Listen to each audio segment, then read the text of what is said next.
दर्शकों, वाइट्स one TV news Hindi में आपका स्वागत है।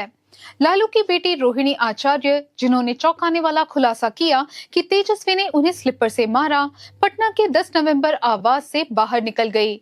उनके घर छोड़ने के बाद लालू परिवार में नाटकीय घटनाएं सामने आ रही हैं। एक ओर परिवार झगड़ों से जल रहा है, तो दूसरी ओर चुनाव में करारी हार से जूझ रही आरजेडी बिखरी पड़ी है। इस टूटन का फायदा उठाने के लिए भाजपा सत्ता को अपने हाथ में करने के लिए चालें बुन रही हैं। नीतीश कुमार के मुख्यमंत्री बनने पर 2 उप मुख्यमंत्री बनाकर मुख्यमंत्री पद को प्रतीकात्मक रखने की भाजपा की रणनीति लालू के यादव साम्राज्य की जड़ें हिलाने वाली है। बीती रात वह घटना हुई जिसने बिहार की राजनीति को हिला कर रख दिया।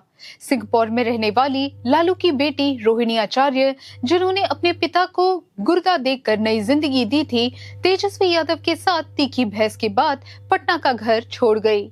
रोहिणी ने कहा कि सत्ता का घमंड तेजस्वी के सर चढ़ गया है। उसने मुझे स्लिपर से मारा।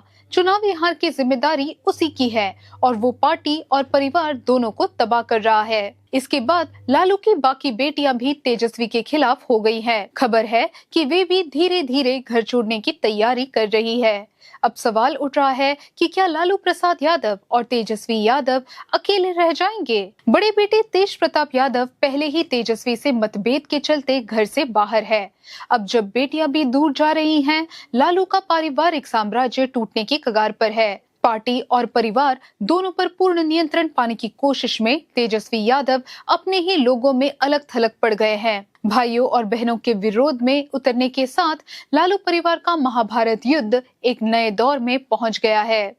चुनावी हार के कारणों की समीक्षा के लिए आज पटना में आरजेडी की बैठक हो रही है, लेकिन जब शीर्ष नेता पर ही परिवार से गंभीर आरोप लगे हों, तब ये बैठक तेजस्वी के लिए चुनौती बन सकती है, ऐसा राजनीतिक विश्लेषकों का मानना है। इसी बीच तेज प्रताप यादव ने जनशक्ति जनता दल नाम से नई पार्टी बनाकर भाजपा को समर्थन देने की घोषणा की है। लालू के बेटे का भाजपा खेमे में जाना आरजेडी के लिए बड़ा झटका है और इसे यादव वोट बैंक को भाजपा की ओर बनाए रखने की रणनीति माना जा रहा है। जब आरजेडी बिखर रही है, एनडीए में सत्ता का रास्ता साफ दिख रहा है। गुरुवार को नई बिहार सरकार शपथ लेगी। एनडीए विधायकों की बैठक में नीतीश कुमार को औपचारिक रूप से नेता चुना जाएगा। हालांकि इस बार वास्तविक नियंत्रण भाजपा के पास रहेगा। मुख्यमंत्री पद नीतीश को देकर भाजपा 2 उप मुख्यमंत्री पद अपने पास रखेगी, ताकि सत्ता की डोर उन्हीं के हाथ में रहे।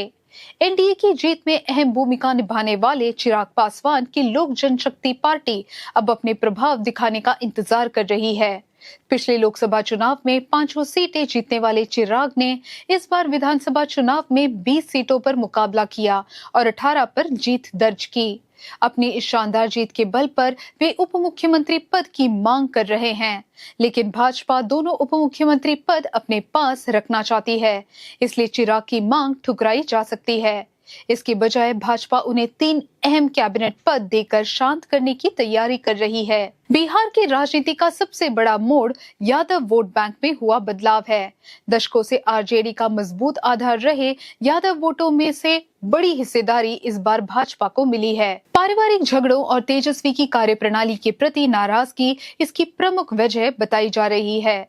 इसी स्थिति का लाभ उठाकर भाजपा यादव समुदाय से एक उप मुख्यमंत्री बनाएगी, ताकि प्रतिनिधित्व सुनिश्चित हो और उन्हें स्थायी रूप से अपने खेमे में रखा जा सके। अगर ये रणनीति सफल होती है तो बिहार में आरजेडी की प्रासंगिकता खत्म हो सकती है।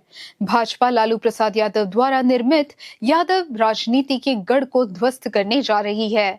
संक्षेप में, बिहार एक नए राजनीतिक युग में प्रवेश कर रहा है।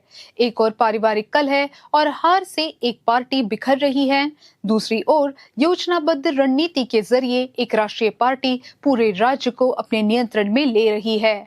आने वाले दिन इस सत्ता संघर्ष के गवाह बनेंगे।